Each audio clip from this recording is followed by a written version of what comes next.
Good afternoon, everyone. We're just going to give it a few more moments for some stragglers to make their way into the room.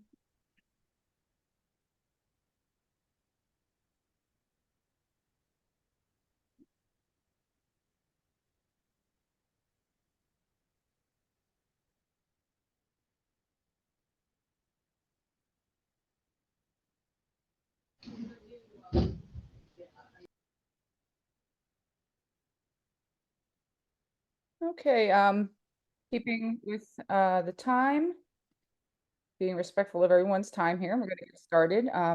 Good afternoon, everyone. My name is Beth Albach, and I'm here representing our 7 Pennsylvania Apex Accelerator programs. And I want to welcome you to today's presentation, Costars 101. As a refresher, it is Apex Accelerator's mission to assist businesses in learning how to be successful selling to all government agencies, both federal, state, and local, through seminars like this one or one-on-one counseling. We are funded by a cooperative agreement with the Department of Defense, Office of Small Business Programs, and all of our services are free of charge. And there are many Apex Accelerator locations nationwide, and our Pennsylvania offices cover every county across the state.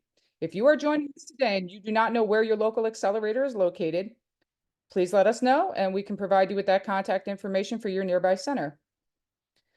Today's presentation is being recorded and will be available for future viewing on YouTube. I will place a link in the chat to that channel where you will be able to access this and other past Apex events. Also, we kindly request that everyone remain muted throughout this presentation.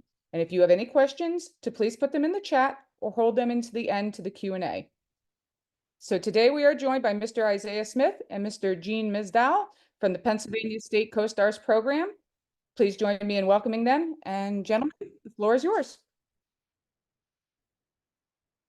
Hello, good afternoon, everyone. My name is Isaiah Smith. I am one of the Costars marketing manager with the Costars Cooperative Purchasing Program. We also have Gene here, who is my team member. He's also a Costars marketing manager. Gene and I will be giving this presentation. So we will get right into it. We have a lot of information for you all, so please just bear with us again. If you could just put your questions in the chat if you have any. I'm sorry, ran into a little technical difficulty here.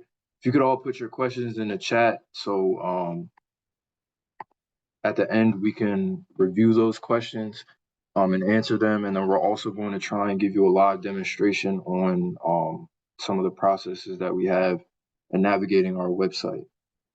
So to start, I want to give just a couple of definitions before we kind of get into the program.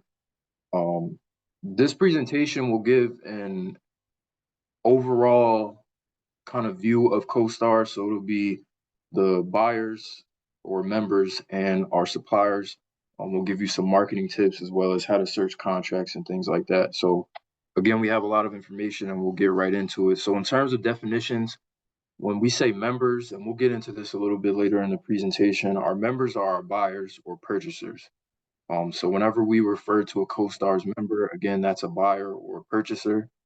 And then we have CoStars authorized suppliers, and then in the name, those are our CoStars authorized suppliers, vendors.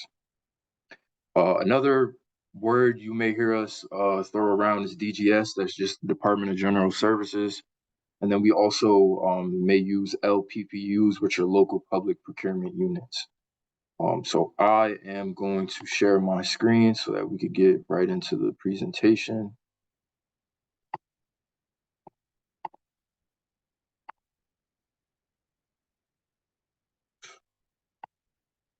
If you could please let me know if you're able to see my screen. Yep, if you just want to open it up. Yeah, if you want. Okay. Put it in slide mode. Yep. Thank you. Yeah, I am trying to. Again, we're having some brief technical difficulties. Excuse me for that. It was just working for us.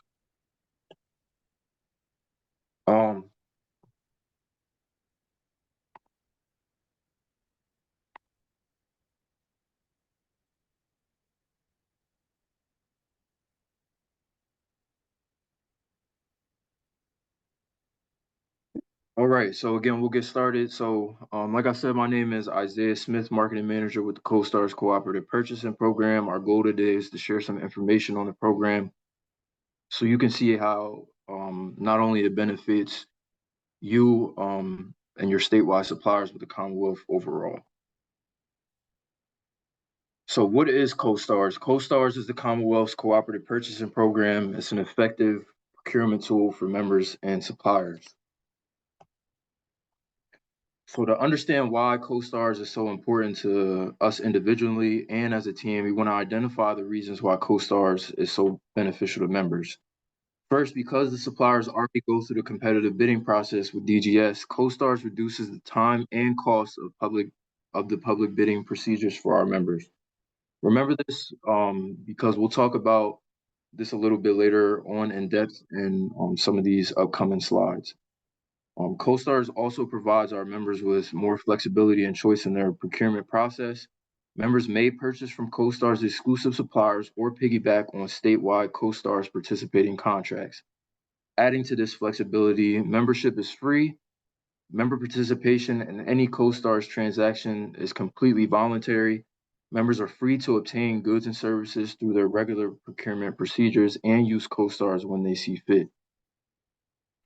CoStars also allows members the ability to expand into more commodities than offered in just the CoStars exclusive contracts by utilizing the statewide contracts with CoStars participating suppliers.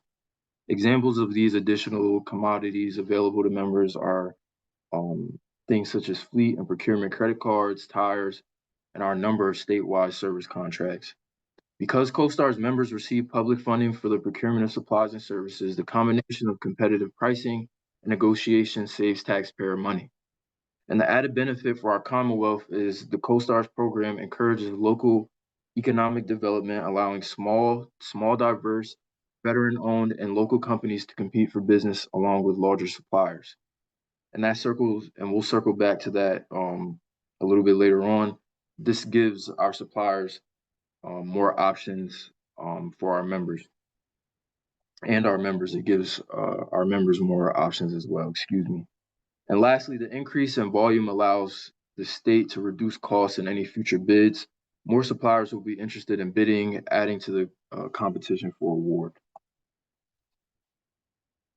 So as I mentioned earlier, when we use the term members in the CoStars program, these are our purchasers.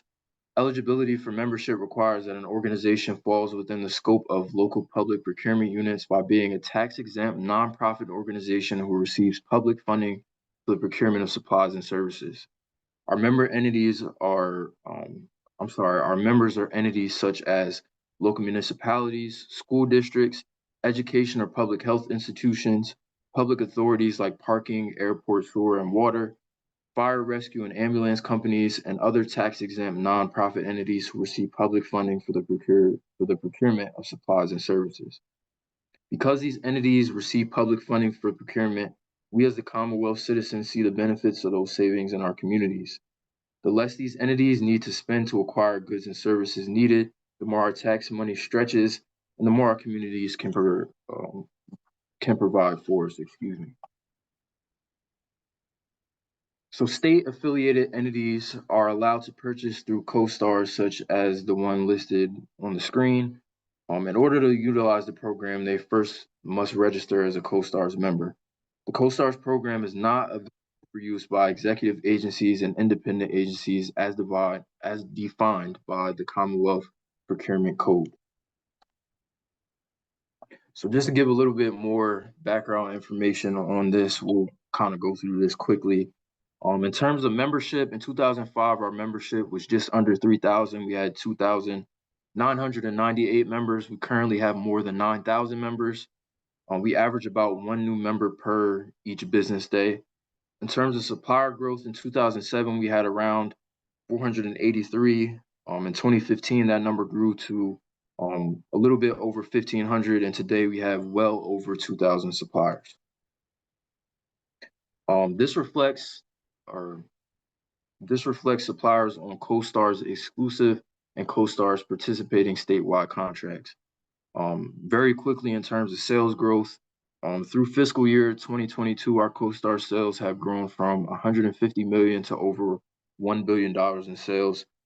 So all of this says that our members are taking advantage of the member benefits and Costars competitive pricing. So for those members who are held to the requirements of the PA procurement code thresholds, it is estimated that for transactions over the 23,200 threshold, these members invest approximately $3,600 in the public bidding process, comprised of advertising costs, administrative costs, and attorney fees. Not only does the public bidding process take a substantial amount of time and effort, but our members would rather apply that $3,600 spend to the hard cost of the project. In addition to saving money, their decision-making time is lessened because our members can quickly start negotiations and finalize the purchase with their supplier that suits their needs and their budget. This is one of the main factors in members' decision to purchase through the Costars participating contracts. Now, to get into the PA procurement code very briefly, municipalities and school districts must follow the state laws and regulations, one of them being the PA procurement laws procurement thresholds. The law and these thresholds require that for any purchases up to $12,600, these organizations can purchase whatever they need from whoever they like without any additional legwork needed prior to making the purchase. For transactions between $12,600 and $23,200, they must obtain 3 written or telephone quotes, and the purchase must be awarded to the lowest bidder. For transactions over $23,200, these entities must advertise and follow the formal bidding process. Because Costars contracts and Costars participating statewide contracts meet the requirements of Chapter 19 of the Procurement Code, our members can significantly reduce time and the costs normally associated with the public bidding process by purchasing through the Costars program.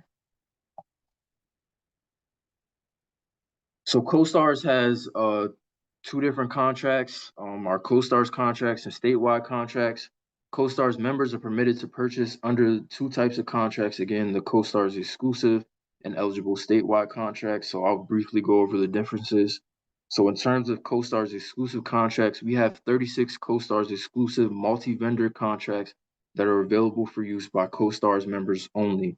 As we mentioned earlier, state agencies cannot use these contracts. Costars contracts has many choices of suppliers with a lot of variety. These contracts are awarded to all responsible and responsive bidders. We'll talk a little bit about that more in some of the upcoming slides. Costars offers competitive pricing, and a supplier's pricing offered on a Costars contract is the ceiling price. They can offer reduced pricing in quotes and negotiations, but cannot offer pricing higher than stated on the contract.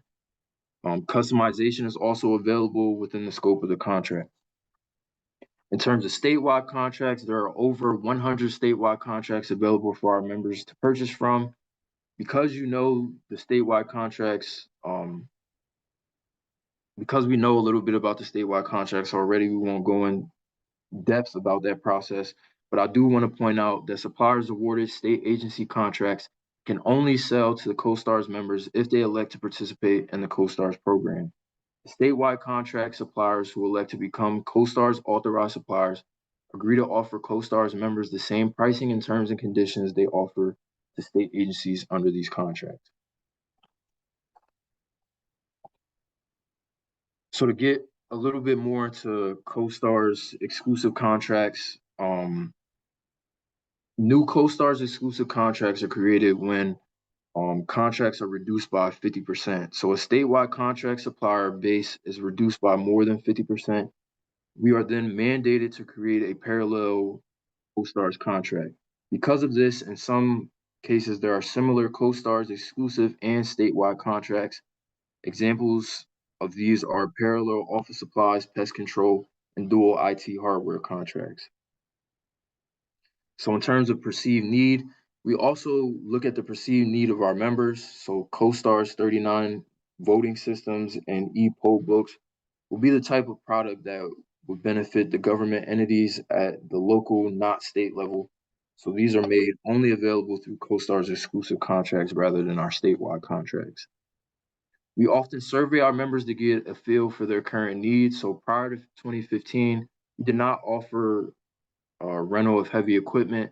They had the ability to purchase these types of materials through Costars participating suppliers, but many of our members let us know that via surveys that they needed the ability to rent large equipment for temporary projects. So Costars 38 heavy equipment rental was created. So in terms of responsive and responsible bidders, when we talk about responsive, they submit properly completed electronic bids, and they're timely in any response to the commodity specialist questions or bid change requests. When we talk about responsible bidders, we ensure that we ensure that bidding suppliers are in good standing with the Commonwealth to verify that they are responsible. So to look into the Costars member psychology, we found that our members just as frequently search and utilize statewide contracts as they do Costars exclusive contracts. When given the choice between the similar contracts across both statewide offerings and Costars exclusive offerings, they may decide to piggyback off of a statewide contract. The reason for these decisions come because if a supplier is not listed as a Costars participating on the statewide contract, they lose the sale to those who are participating.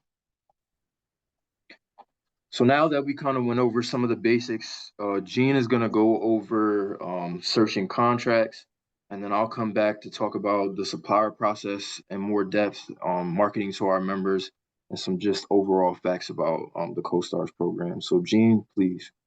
All right, thank you, Isaiah. Now that we know about the two types of contracts available, I have a demonstration. I'm going to go through to find like products and services that a member may be looking for. Like anything in Costars, it all starts with the www.dgs.pa.gov website, and then it would be the Costars link. And what we would do is to search a contract. So first, we're going to go here, and then we're going to click on the I'm a buyer. And then what that will do is you'll click on the member tile area, and then you can start searching. And then you'll pull up on this screen as you'll see on the left on the navigation. There's different. You can see the home, the training center, user registration, Costars membership, and search contracts. So you hover over to search contracts, and you can search either Costars exclusive contracts, or you can search statewide contracts. But we'll start with the demonstration here today, doing the Costars exclusive contracts. So let's start our search. Because we thought ahead, we kind of there's a guide to Costars contracts out there, which is a booklet, and it's also a PDF on the website. We use that quite often with members and suppliers when dealing with contracts. And we did use that in the demonstration. We did use that ahead of time. So we're going to start. We know we're looking for Costars 8. So we'll go right to the second drop-down box for the contract and hit Costars 8.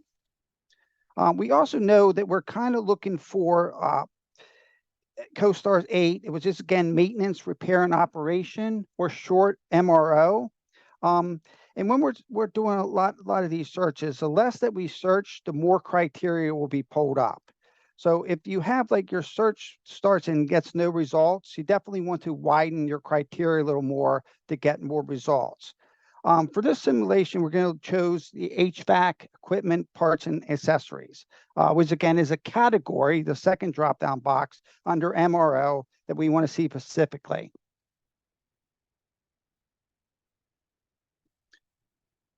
Once we pick that criteria, then you want to search by, then you of course click search, and then you'll get a list of suppliers. As you can see to the right, the first thing we pulled up that's circled in red is we found 116 suppliers.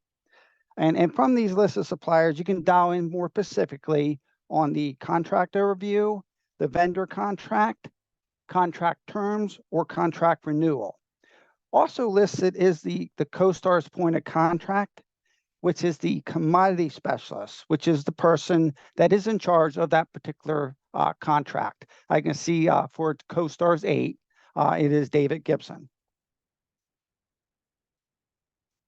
In the contract overview, You'll see an overview of lists by the supplier, including the vendor contract numbers, their product categories, the manufacturers, and the contract award and expiration dates.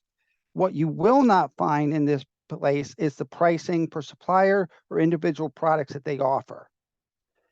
Here's a tip how to use this document that can be very useful. Again, remember, we pulled up for 116 suppliers. So this document can help you to target the people you want to get quotes from, or even weed out the ones that you don't.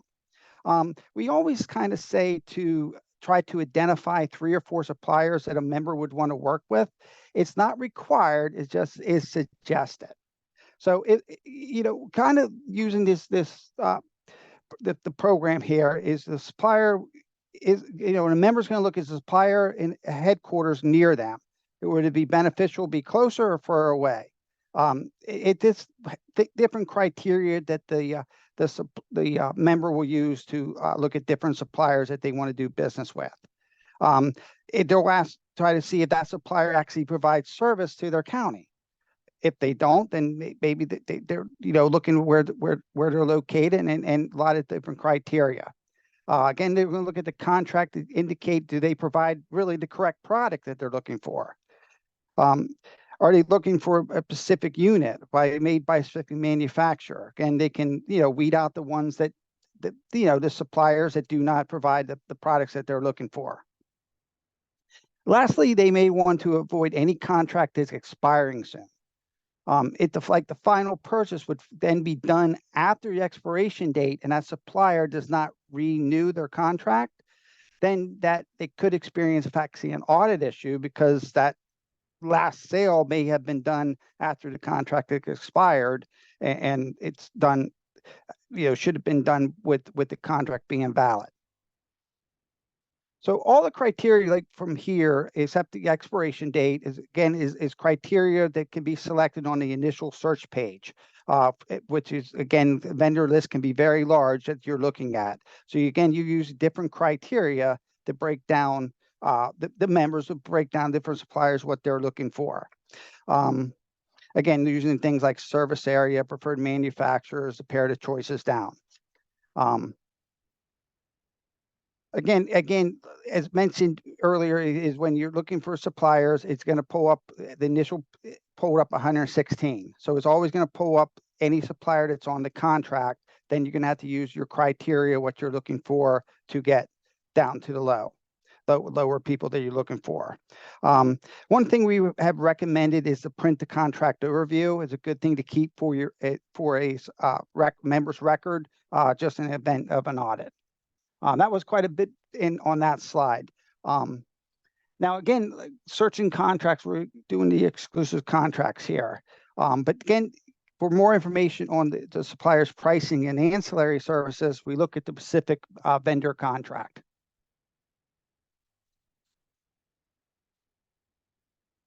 Again, this will give detailed information on the vendor, how to contact them for quotes, and who to send the POs to. And of course, more important, who to send payment to. What this part of the is a breakdown of important questions that we have asked different suppliers. As you can see, this supplier, it does not provide any minimum order requirements. This is valuable information in the questionnaire to help members define if there is additional savings options or potential costs that they need to be aware of. Things like is shipping's involved with the quoted price, or if it's additional, if they're like prompt payment discount opportunities, or if there's any like late payment penalties. Lastly, you can see like on number 9, the answer is to yes. It's about negotiating. We even suggest, even if it does say no, that they're not open to negotiation, it never hurts a member to ask the supplier if there is any further negotiation. Also, as I mentioned, what could be important to a lot of members, what county do those suppliers provide? So there it shows here on the contract. Here is actually where you will find about the pricing for the materials that the supplier provides. Also, they are listed by manufacturer. As you can see on this example, the supplier is offering a 15% markup from their costs on each of the manufacturer's products.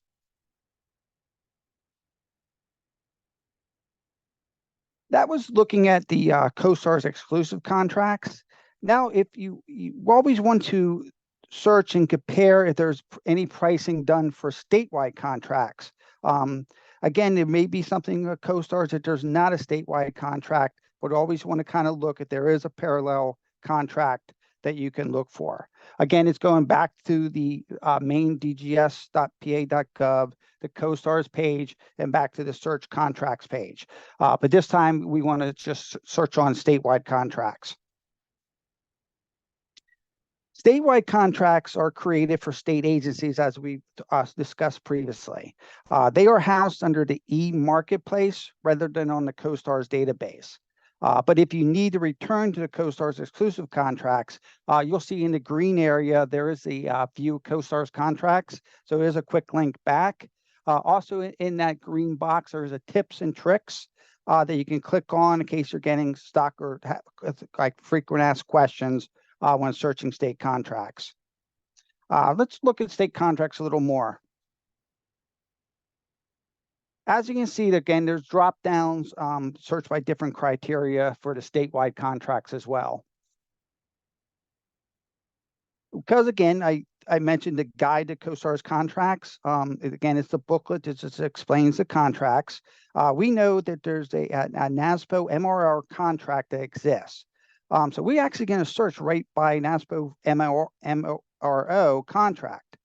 So we're going to use the description and put the name right in there. If you don't know the name of the contract, but you want to use words associated with what you're looking for, you can use what's a keyword as a search method. A tip when using keywords, less is more. Like for example, you're searching for carpeting, it's better just to use the word carpet. Also keep in mind, a keyword can display different variety of different contracts. So you got to make always sure that you're using the correct contracts in the supplier list. Kind of another example, one of the coworkers had from the past, just using different methods to find different things. A member was looking for like a piece of equipment for tire rotation. They tried to search and couldn't locate the contract. So the coworker searched and couldn't find anything either. So he decided to use a keyword garage. Still couldn't find anything. But then she used the garage under description, and it pulled up the NASPO vehicle lifts and garage associated equipment. So that contract actually worked, and we found out what they were looking for. So kind of the gist here is sometimes if a member is searching for you as a supplier, if they're a supplier or if you're a member and you're searching, sometimes you just have to think outside the box a little bit and be creative with your search criteria from searching statewide contracts or contracts. As you can see, we have the Costars column here, and you'll see yeses circled, and then you'll see the no. Again, you got to make sure that that contract has agreed to provide services, provide this product and services to the Costars members. If they're not like a second one here, then they're not involved. They're not selling to Costar members. Again, it's just looking at the different overviews on the different contracts. Again, the contract overview provides a DGS contract contact information and the process to purchase. Under the contract, suppliers will have provided a Commonwealth dedicated website, and then you can review the website, again, review the overview. Again, you might want to click on the second tab at the bottom to see the information that's provided for each supplier. Again, you only want to contact those suppliers that have agreed to be Costars participating. Again, this is a list, it shows you the contact information of each individual supplier. Again, you might find a website there. There are websites or contact information, emails, and so forth. So the information is there. It just, again, sometimes you just have to think a little bit outside the box when searching contracts. So I'm going to turn it back over to Isaiah, and he's going to finish up and talk a little bit about becoming a supplier.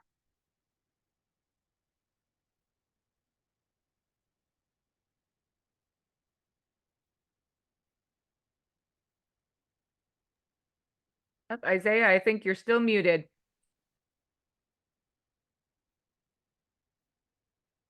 Isaiah, you there? Sorry about that. Yeah, excuse me. Okay, here we go. Technical difficulties today, but we're getting through. Thanks again, Gene, for all of that, for searching contracts. So now we'll talk about the CoStar supplier process, and this may appeal to most of the audience members today. So to become a CoStar's authorized supplier, you must follow 4 steps. In order to complete your process of becoming a CoStar supplier, you must respond to a CoStar's exclusive contract bidding opportunity or become a authorized supplier. I'm sorry, or become authorized as a CoStar supplier on a statewide CoStars enabled contract. The vendor number you acquire from the Commonwealth indicates that you are a registered vendor with the Commonwealth, and that allows you to bid on statewide or CoStars exclusive contracts.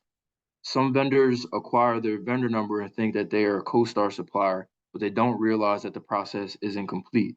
The reason being is you aren't an official CoStar supplier until your admin fee is received, and the fee isn't charged until you're awarded a contract.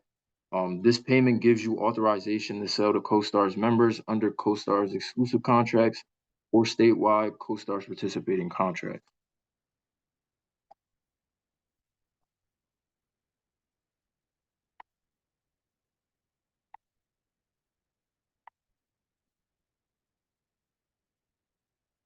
So in terms of supplier benefits, how can your company benefit from becoming a CoStar supplier? With little effort on your part, CoStars brings you more than 9,300 customer leads upon contract award to help you increase your sales and profit.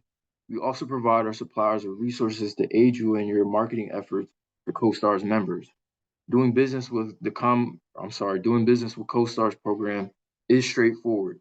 Your bidding is done upfront with DGS, so you don't have to begin with the public bidding process with each interested member. This is not to say that there isn't room for negotiation through the quoting process to make yourself their top choice. Again, we always recommend that our members and suppliers negotiate. The CoStars program is easy to use, and if you need help, the CoStars team is ready to help via email or our toll-free number. We also have an online training center that walks you through the different processes with the CoStars program. And in terms of bottom line benefits, if you're a small diverse business, you will pay a reduced administrative fee to participate. Through CoStars, payment for your product and or service is reliable. Local municipalities are required to pay within 30 days, so your time isn't wasted chasing your client for payment. Now, in terms of supplier responsibilities, a supplier must comply with all of the terms and conditions of your contracts. You can sell only the items or services listed within the contract that register CoStars members. You can provide quarterly reports of your sales. You'll do this online via the CoStar Supplier Gateway and the PA Supplier Portal. And you'll also have annual payment of your administrative fees. The CoStars team will send out 60 and 30-day reminders prior to the annual payment due date. It's very important that you continually update your supplier data so we have current contact information for your company so that there is no delay in your CoStars business. So to talk a little bit more about the administrative fee, in order to become a CoStar supplier, you'll pay the annual administrative fee, which offsets the cost to administer this program. It is important to know that the administrative fee is administered per contract. This per contract fee also applies to statewide CoStars participating contracts. So again, as we mentioned a little bit earlier, the fee for medium to large size businesses is $1,500. If you're certified as a small business through the Department of General Services, that fee is $500. And if you're a small, diverse, or veteran-owned business certified through the Department of General Services, that fee is $166. So now we'll talk about some CoStar sales opportunities. So some CoStars participating suppliers may not achieve the sales that they were expecting. Why? Because of program awareness, they're not sure how to reach our members, and they're not engaging with the members. So earlier we talked about the tremendous opportunity for suppliers to increase their sales and profits with the CoStars program. However, some of the CoStars authorized suppliers don't achieve this or achieve what they're expecting. Again, we just went over some of those reasons. And so we have some tips for marketing your business to our CoStars members.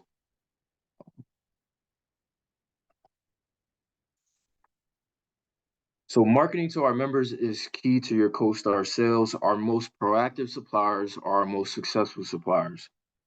So some important things to remember: there is no requirement for CoStars members to purchase from any one awarded supplier. DGS does not guarantee any volume of CoStars contract sales, and it is the sole responsibility of the supplier to promote their products to our members. So to market to our members, we've created some steps, and the acronym that we use is STEP. So first, you want to search for member contracts. Use CoStar's member search that we went through earlier.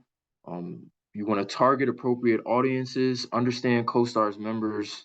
Understand the CoStar's member market and recruit strategically to our members. Establish your message.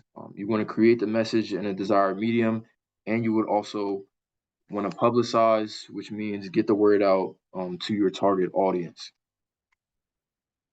Now, just some other marketing ideas that we have for our suppliers to market to our CoStars members.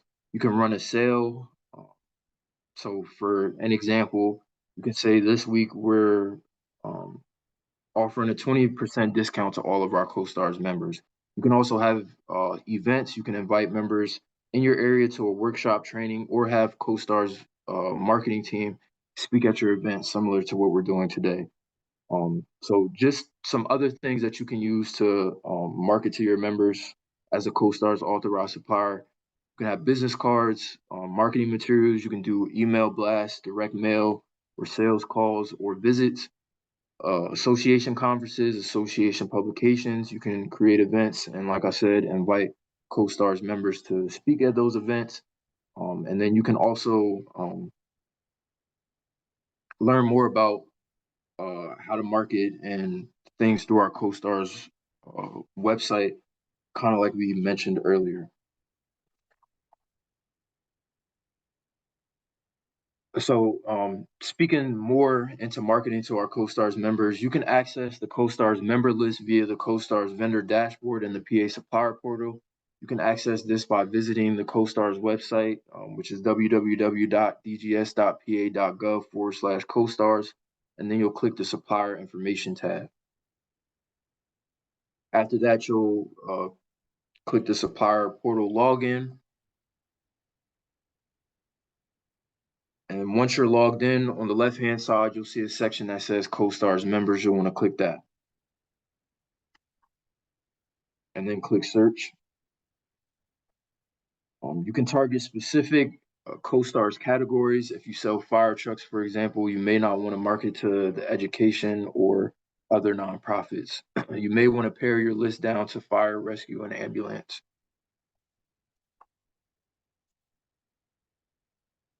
And then also, when you become a CoStars authorized supplier, you'll have access to the use of the CoStars authorized logo for any of your marketing purposes. This is available for download on the supplier information page at the CoStars website. So again, that's www.dgs.pa.gov/CoStars. And then you'll click the CoStar supplier information link. So just some other marketing ideas. You can create your own CoStars page on your website, promote your company in association websites and events. You can create your own CoStars message, brochures, flyers, and again, add the CoStars exclusive logo to your business cards. You can create your own special events or workshops specific for Costars members. You can also send press releases to tie your message together with timely information or news and promote how Costars members can save money by doing business with you in regards to the subject of the press release. When placing ad and trade publications or event consumer publications, be sure to add the Costars logo to create that constant reminder that you can do business with our members as well. So in terms of Costars resources, Costars has many resources to help you in your participation with the program. To access these resources, again, we'll visit www.dgs.pa.gov/Costars. Under the program resource tile, you can find our events calendar, our newsletters, and our generally frequently asked questions. The member information tile will give members access to the member area where they can search contracts, as we mentioned earlier. Helpful resources like the guide to Costars contracts and the member quote kit can be found under the member information tile. We highly recommend visiting the Costars Training Center. This area offers many step-by-step training modules for individual processes in the program. If you need to update your contact information in your member profile and don't know how to do that, there is a training module that'll walk you through that process step by step. Also in the area is a link to several different recorded webinars on various topics that could affect your procurement strategy.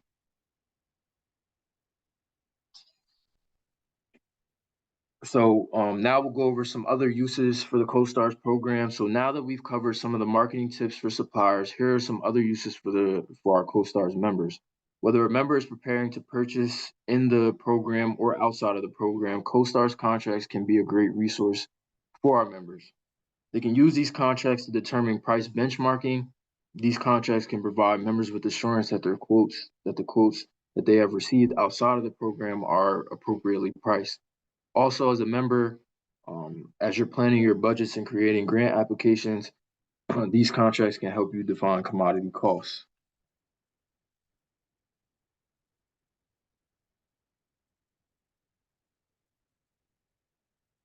So again, as I mentioned earlier, we highly recommend that you take advantage of our website and take advantage of our program resources as we have an abundance of them for you. This is very important. So we often receive requests to update our members' contact information. I want to be clear that it is a member's responsibility to maintain their own member profile. Without viable contact information, we cannot inform you of important program updates. We recommend everyone verifies their member information at least once a year, which means you're verifying your primary contact's name, phone, and email is still current. Confirm the general email address for your organization is correct. And if you have a PO box and address in your profile, please change this to a street address of your office. Our system automatically links your organization with your legislative contacts, and it doesn't work with PO boxes. So we also have a tool for our Costars members that's called Procreated. So Procreated is a site where the procurement community can go to provide feedback on their experience with suppliers, as well as gather performance information on suppliers they may be interested in doing business with. Procreated is like a Yelp for procurement professionals. So the Department of General Services has built a relationship with the Procreated team to offer one more tool to our Costars members' toolbox to ensure peace of mind that they're gaining the best value for their spend. You may receive emails from the Procreated to rate and write reviews of our suppliers that you have recently purchased from. We encourage you to participate in this rating platform. Your ratings and reviews help others like you to gain insight from their experience with the suppliers. So that kind of wraps up our presentation. And I just want to kind of go into depth very quickly So a lot of people get confused in terms of being a CoStar's authorized supplier, and I did touch on this a little bit earlier. Just having your vendor number does not mean that you are a CoStar's authorized supplier. So I'll go over the process again very quickly. Once you get that once you get that vendor number from the PA supplier portal, what you'll want to do is go onto the CoStar's website and submit an electronic bid package. This bid package isn't you bidding on a job, it's you pretty much bidding into a contract where you'll sell your products and services out of. You'll want to look in the guide to CoStar's contracts, which we mentioned a few different times, to see which contract is most to see which contract best fits what products and services you're selling. Once you view that guide to CoStar's contracts and you know which contract you want to bid on, you'll want to go to our electronic bidding page and start that bid process. After you go through the bid process, what we'll do is you'll get a confirmation email, and then the CoStars team will review and approve that bid. You may get an email back to make some changes on your bid submission so that everything is appropriate and correct. Once you do that, and again, the bid is approved and reviewed, we'll send you a remittance notice that'll have your annual admin fee. Again, those fees are based on the size of your business. So medium to large size is $1,500, small businesses is $500, and small, diverse, or veteran-owned business pays $166. And if you're claiming to be a small, diverse, a small business or a veteran-owned business, like I said, you'll have to be certified through the Department of General Services. And you'll submit that certification whenever you do your bid process.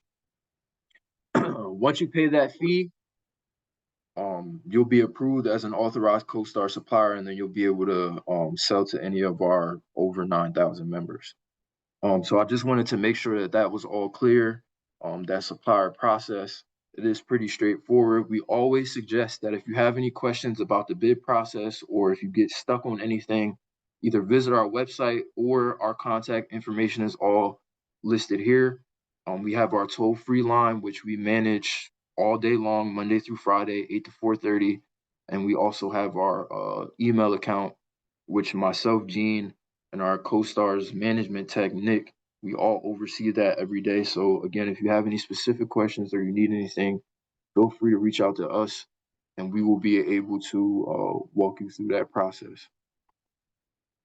So I'm gonna stop sharing quickly, and I'm gonna try and give you a brief kind of live demo so that so that you can see firsthand what we were mentioning earlier. So I'll share again here quick. So again, where you'll want to start is the DGS website. That's www.dgs.pa.gov. In the middle of this page is a CoStar star. You'll want to click that star. It'll bring you to the CoStars page. Since I know that we have a lot of suppliers here, first we'll look at the program resources.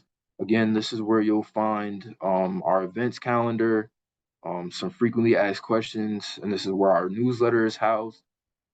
So I always suggest that our members and suppliers visit that as well.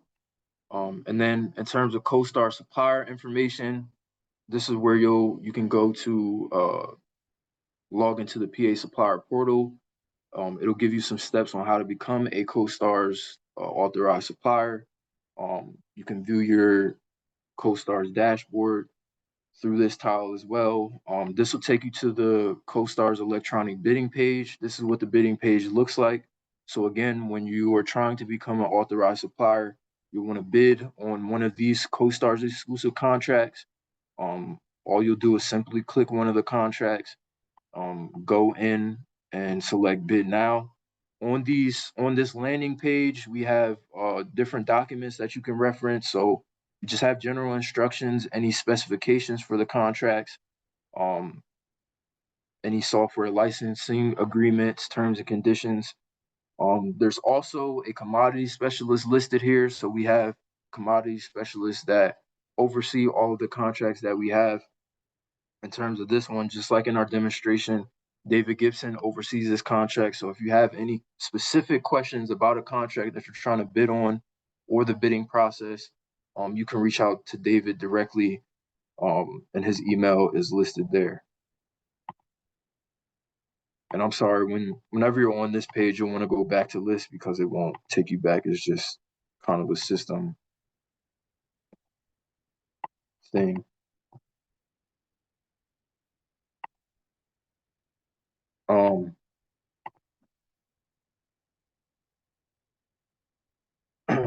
So again, just to get into a little bit more of the options you have here, again, you can go to our Costars Training Center. The Costars Training Center has member training, so it'll give you step-by-step instructions on what you need to do. It also has supplier trainings, just to look at one quickly. So if you wanted to pay your annual admin fee, here's where you'll go to get those step-by-step instructions. It'll have links and it'll have kind of pictures and helpful tips on what you'll need to do to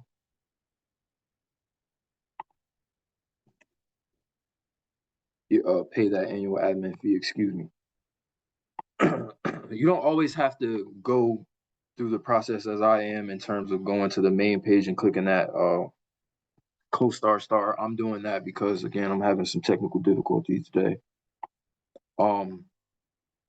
As we mentioned earlier, the Procreated tab is there. So if you want to write any reviews about any of the suppliers that you're working with, if you're a CoStars member, and then quickly I'll go to searching contracts. So if you want to search contracts, you'll click that I'm a buyer tab, and then you'll click member area. Once you click that member area, you can go and search either CoStars exclusive contracts or statewide contracts. And you do not have to be logged in to search contracts. I want to make sure that that's clear. That's open to the public. So if you just have any questions, or if you're a supplier and you want to see your competitors, you can search for their contracts there. So with that being said, I know that was kind of a lot of information at once. We'll now take some questions. I see that we had quite a few different questions in our chat. Isaiah, this is Gene. We did have a lot on small businesses. If you could go back to the main page, where you were with the main DGS page, as I mentioned, like in my briefing, everything kind of starts with the website, and I appreciate. I saw there was a lot of information and a lot of questions in the chat, and I appreciate some folks actually gave the websites, which I appreciate you doing that, because Isaiah and I get tied up here. But there is one like a lot on small businesses, and Isaiah goes right to the main page. You'll see the CoStars in the middle, then two to the right, you'll see the small diverse business program. So that's where you're going to go, like to register a small business. And I think one of the questions, you have to be certified. Yes, it is correct. You do have to be certified in the PRISM portal as a small business to get the $500. We actually look at a website that we're connected with the BizBo, when the fee is generated at the end, because what I do find out, some suppliers will maybe have to continue to keep their certification with the small diverse business program up to date, that they continue to get the $500, or if they're diverse owned, that the $166. So that's one thing I think I might have answered a couple questions. That's where you go for the small diverse business program. The only other question I saw was more on the, which was like an early slide, which was on the PA procurement code, the different thresholds that cover chapter 19. Again, I know that is on the website. Again, it has, for any transaction over $23,200, you would have to go out to public bid, but with CoStars, you do not. I always do this presentation as long with Isaiah, and I think that's kind of one of the more important slides of the whole presentation, that the CoStars public PA procurement code side. So I think I answered a couple questions that were in the chat.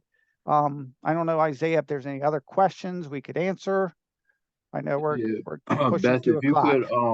Beth, if you could facilitate that, were there any other questions that we missed? I'm pulling up the and I'm sorry, we'll also be sending out these slides after this presentation concludes, so that you could have all of this information. But in terms of the thresholds, again, you can so any purchase below $12,600, there's no advertising, competitive bidding, or price quotes required. For transactions between 12,600 and 23,200, you must obtain those 3 written or telephone quotes. And then for any purchases above the $23,200 threshold, these entities must advertise and follow the formal bidding process. Gentlemen, we had a few questions in the chat regarding the types of services. Mark had mentioned that he didn't see anything regarding real estate appraisal as a category. Is Costars more for tangible products as opposed to professional services, or how would you describe that? So it really just depends on what you're selling or the products and services that you're selling. So if we don't have those in the Costars exclusive contracts, we suggest that you go to one of the statewide contracts to try and piggyback on one of our Costars exclusive contracts. So we sell anything in terms of our Costars exclusive contracts. We sell anything from toilet paper to municipal vehicles to IT hardware. So there's a scope and variety of the things that we sell. Again, we have a guide to Costars contracts that's on our website that I would suggest looking into. It also lists 100 different statewide contracts that we have, and then you can kind of make your decision based on that. If you'll be able to sell through the Costars program. Excuse me. Does that answer your question, Beth? I believe that we touched on all points. Yes. We had another question in the chat from Tabitha. She had asked, what is the annual spend? Not quite sure. If you want to unmute yourself, Tabitha, and ask your question. Yeah, sure. Hi, this is Tabitha Quigley. I'm with FutureNet. The question is the categories, the dollar spend amount. Once you the 12,600 to 23,200. Once that is spent, do they just issue another purchase order, or how is that done? If it's really it's like the sale is, once we set up a Costars, we have the supplier set up, we have the members set up. I mean, the members will buy from the suppliers, and they don't have to public advertise because they're going through Costars. So that's really like that second slide that shows that how much money they saved by going through Costars and not going through the regular process. So it's really done through the solicitor from the members standpoint and the supplier. I don't know if that answers what your actual question, or. So well, it doesn't, because let's say they wanted to purchase purchase something, and so they spend the 23,200, they reach that maximum. Then what happens after that if they want to continue to purchase that commodity or service? Do they have to? So if it's over that threshold, then they have to go through the competitive bidding process as is stated in the So let's say, so if you're going to purchase a service, let's say, in that amount of 23,200 then is depleted, let's say in 3 months, then what do? They want to continue to purchase that. What do? It goes out to then does it have to go out to bid? Yeah, so again, if it's over that threshold, they just have to follow the laws established by the PA procurement code. If it's under that threshold, again, they'll get 3 to 4 telephone or written quotes, and then if it's under that 12,000 threshold that I mentioned earlier, they can buy and sell from whatever Costars member that they want. But again, if you're exceeding that threshold, you have to follow the rules established by the PA procurement code. Okay. All right. Thank Thank you, Tabitha. Isaiah, Jean, Ben kind of had a two-part question here. He was interested in knowing what is the timeline associated with getting a bid approved once one has been submitted, and in general, pricing being part of a bid approval process, how long are the contracts good for? Okay, So Gene, I got you. The process typically from start to finish takes, we like to tell our members or our individuals that are trying to become authorized suppliers, that process takes between 4 and 6 weeks. The contracts are awarded yearly, so that's why you pay your annual administrative fee. So once you pay that fee, your contract is good for a year until it expires, and then you'll want to pay that fee so that your contract can continue to be active in the Costars program. I'm sorry, Gene, did you want to add anything else to that? No, that's exactly right, because we get that question every day. And a lot of times, people are like a township is calling a supplier to get on Costars to get set up so they can do business. And again, it does take 4 to 6 weeks. It has to go through our legal process, so it does take time. I explained that to them, and Isaiah said it right. It just, again, it's not for just one sale. It's for setting up as a supplier to be on Costars, be able to sell to more than one township, more than one school district, and so forth. We had a question from Jim regarding product type. He wanted to know that, does Costars need medical staffing or equipment? I know that you had that list of categories that we touched on when you were doing the walkthrough. What if they don't see their product or service as part of those highlighted topics?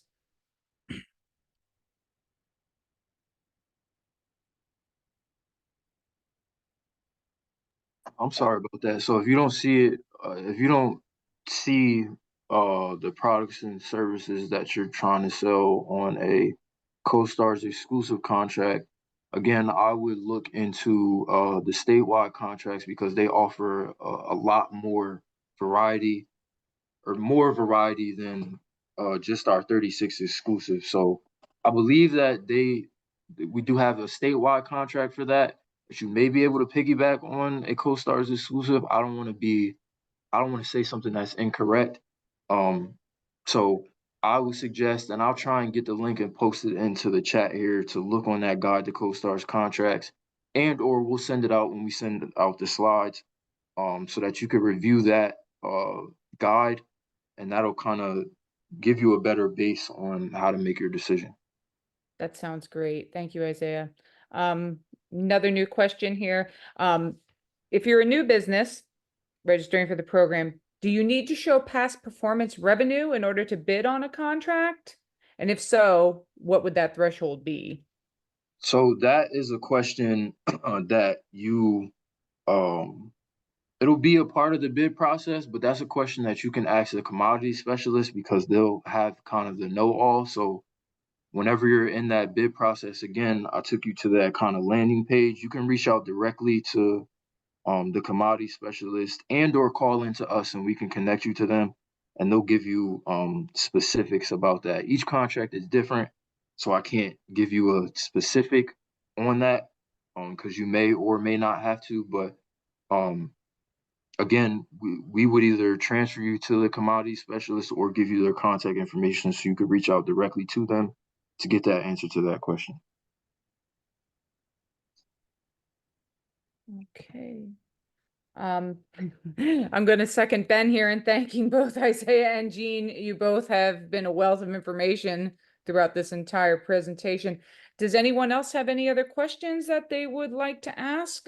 Please feel free to unmute yourselves if you do, or utilize the chat if you will. Okay, James has asked, how do I go about adding more disciplines to my supplier profile contract, or do you need to bid on those additional disciplines? Example, they are on the security portion. Can I add audiovisual, or do I need to bid like specifically on one or the other? How does that So work? you can add that to your contract. You would just need to contact the commodity specialist so they can work with you to get that added. But typically that isn't an issue. You don't have to re-bid for a different contract if you want to add something to the contract that you already hold, as long as it's within the scope of that contract. So if it's not within the scope of the contract, you may have to bid on a different contract where you can sell those different products and services. I hope that answered the question.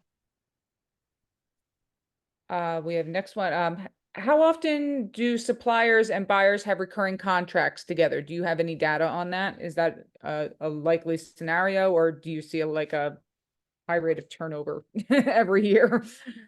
I mean, again, our members can choose from whatever supplier that they would like to. I don't know if we have any specific data on that. I could get back to you on that just because I don't want to say something that's incorrect. Yeah. But we do again, it's the job of the suppliers to market to our members. So the more marketing they do and the more responsible and responsive they are to our members and getting their information out, the better their chances for getting Costars business. And Jean, you had something you wanted to add to that? Um, no, I think Isaiah answered that pretty good. It's really, we're looking at just bringing the members and suppliers together. We're not really looking at, as long as everything is done as they're supposed to be. Okay, we have quite a few, several questions regarding service-based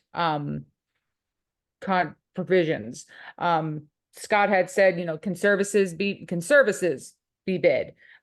Their business repairs pumps and motors, and every job being unique as opposed to a new equipment sale. Are there those types of contracts on Costars, or is that more of a statewide?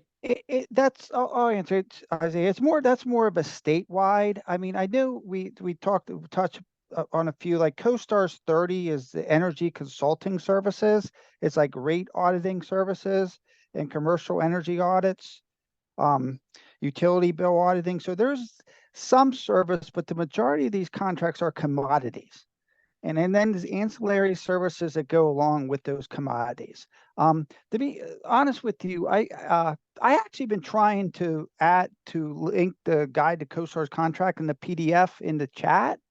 Yeah, Beth, I actually just sent that to you. I guess it was a direct message. If you could share that in the chat, I have been for trying to everyone link it, else. and I know how to. I don't know if I'm doing something wrong or not, but if there's the guide to CoStar's contract, because it really answers a lot of what's, again, as I mentioned in my slides, you go back and forth the paper to this computer, and even on page 20 has a list of all the CoStar's exclusive contract commodity specialists, which again they're the experts for each of the contracts. But if there's a way to add that into chat, I haven't figured it out yet. I just reposted Isaiah's. It is the last entry right Perfect. now in the chat Thank box. you. And again, Thank you. when we, after this presentation, give us a few days to get everything together, we will be providing a PDF version of the slides.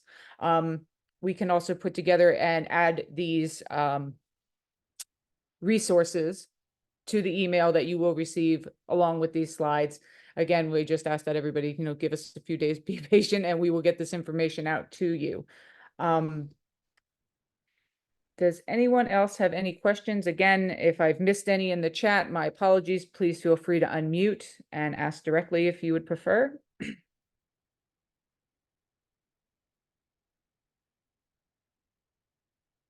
And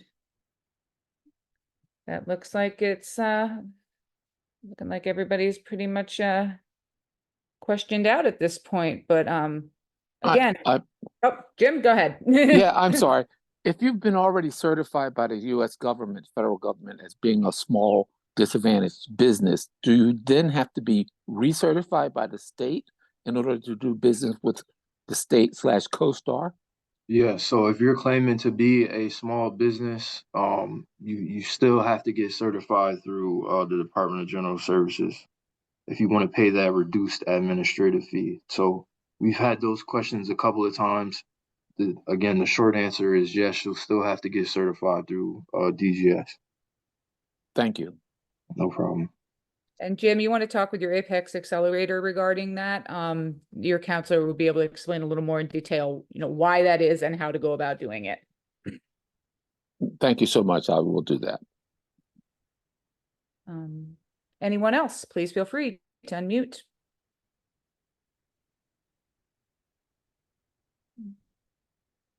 Questions going once, going twice. Well, again, thank you, Isaiah, and thank you, Jean. This was a wonderful presentation. I personally feel like I'm walking away with a lot of new information that I'll be able to help my clients with. And I hope that everyone here also has had that same, feeling that they've had their questions answered and, that they're taking away some, pretty great knowledge. Again, if you have any questions, after this presentation, you can reach out to your Apex counselor. I believe that Isaiah and Jean's information is located within the slides. And again, we'll be following up this presentation with those slides, some more resources, and a link to view this presentation in its entirety again. But thank you, gentlemen.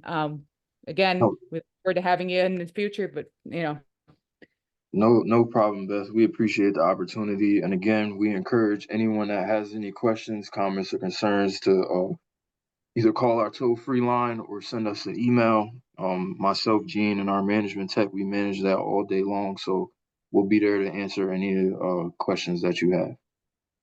But again, we appreciate the opportunity. Thank you. thank you both. Thank you. And with that, folks, that will be the end of our presentation. Please go forth and have a wonderful afternoon. We look forward to seeing you at future events. Take care. See you all.